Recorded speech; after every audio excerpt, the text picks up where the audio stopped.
Our focus today is on the touch command in the Linux environment. I welcome you all to this video. Please like, share, comment, subscribe and follow this channel to help it reach as many as possible. We have started with the terminal today and we are in this directory called Practical Cybersecurity. We are going to work in this directory for most of the content that is going to be brought up. We can read about this touch command by simply typing man, then touch and press enter. You can see here touch is simply change file timestamps. You type touch, an option, then the file, and these are some of the switches you can run with this file. So this is the manual page. You can go into your terminal and you read about this command, but I'm going to quit, and after quitting we go for some help, touch, and we run for some help. There is not much difference between the manual page and the help menu. They are almost the same, but the beauty about the help menu, it simplifies or it summarizes the long listing of the manual page. The manual page contains every information of that given command, but the help menu simply gives you the relevant information about that given command, how you can run it, and some switches you can work with that command.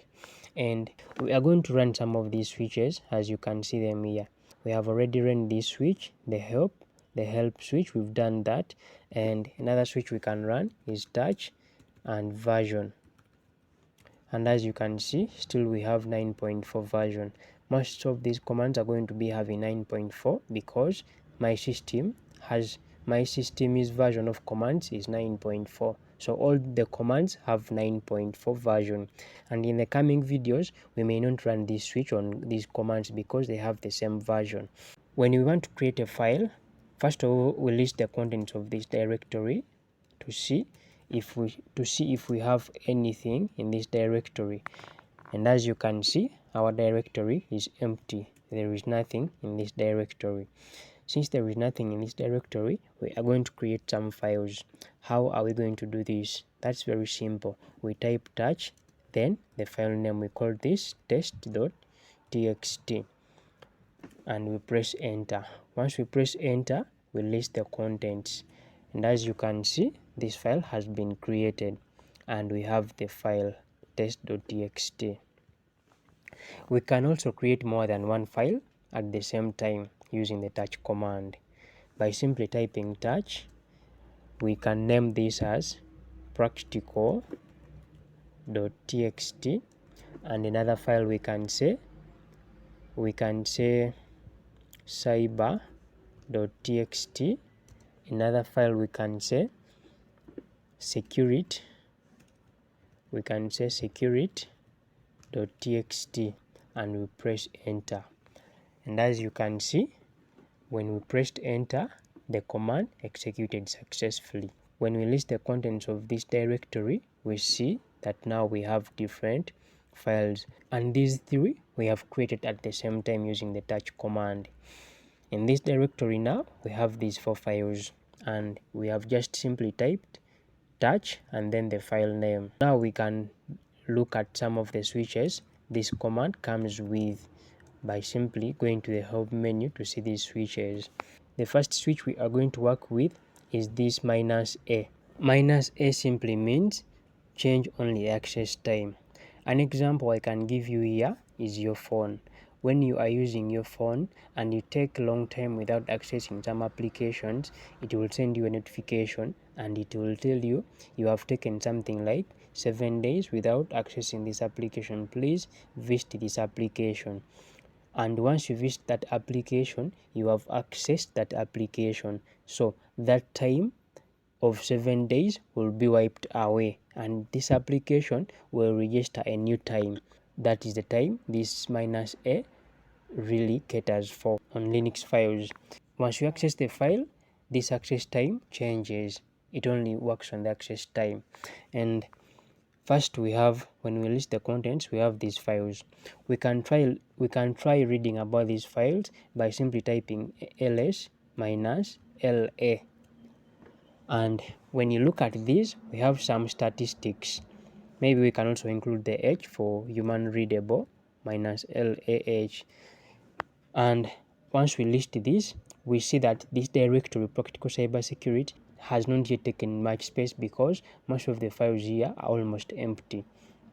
And this is the space for these files, this column, as you can see. We have our files we have just created earlier. They have 00 because it's only the file name and nothing like any content in these files. But when we look further, we have the month, which is June, and we also have the date, which is 17th, and also the time. These are some of the statistics we can read about this. We can use the statistics command by simply going for stat, then we list a file, a certain file like cyber.txt, we press enter. This also can help us to read about this command. The beauty about the statistics command gives you more information than the ls command. We are going to deal with this cyber.txt file, and we go to the switch, our switch, and our switch is touch minus a cyber.txt. And once we list minus lh cyber.txt, we look at this, nothing has changed. We said that this touch minus a simply tells you the access time of that file. There will be no much difference in this time because this is the creation time of this file. And why? This is because the file has not been opened, it has not been read, it has not been executed. We always have those three entities on files. As you can see, R is for read, W is for write, and we have some X which is not on this file. We shall see those in details in the near future. But see, the touch simply changes the access time of that file. When we look at the help menu, we go try another switch. We have this minus C, no create, do not create any files. But the beauty about this C is that once you type it, let's say touch minus C, then we have cyber.txt. This minus C simply tells our file, tells the touch command, look for this file, but don't create any more files of this name.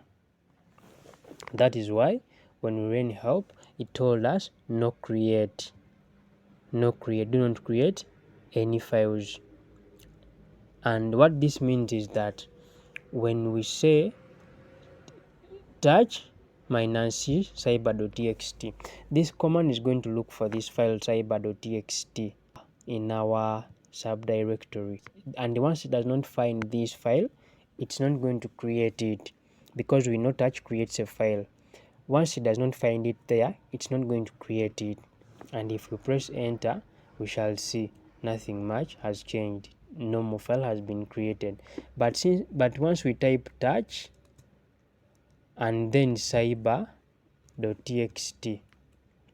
and we list ls, you see nothing has changed still. Reason being, it is the same name. When we try to run all these switches per the level we are on, no much difference we shall get. We shall hit on the same result. Reason being, we have not made any modification to these files, because once the file is created, we have the files, as you can see, ls. We have these files, but these files do not have content in them. Some of these switches may not work properly at this time because we lack content in these files, and we need to first learn how we add content to these files. In the next video, we are going to look at how we can read, write, and execute a given file. And after that, we shall look more at the touch command, because by that time it will make a very big impact. For this time, it may not make a big impact because we are going to hit on the same result. But what I wanted us to know in this video is how to create files in Linux by simply using the touch command. Once we learn how to add content to these files, then we can come back to this touch command, because by that time we shall be able to get some different results on different files. Since this channel is beginner friendly, I have chosen not to run explicit commands to help a beginner catch up with our sessions. But as we move further, we are going to reach a level where things are going to become somehow tough, and that's why I'm just running some basic commands to help a beginner into cybersecurity or practical Linux catch up very fast. Once we dive into the real working of these commands, you will see how they really work. But for now, when we try to run these the touch command and some of its switches like the -a, -c, -d and the rest, we may hit on the same result because we don't have content in these files. By this time, I'm going to end this video here, and as we advance, we shall really see how these things really work for us to really understand what Linux is in cybersecurity. I would like you to continue sharing this channel to help it reach as many as possible. I remain Nelson Mivule. We catch up in the next video on how to read, write, and execute a given file. Thank you.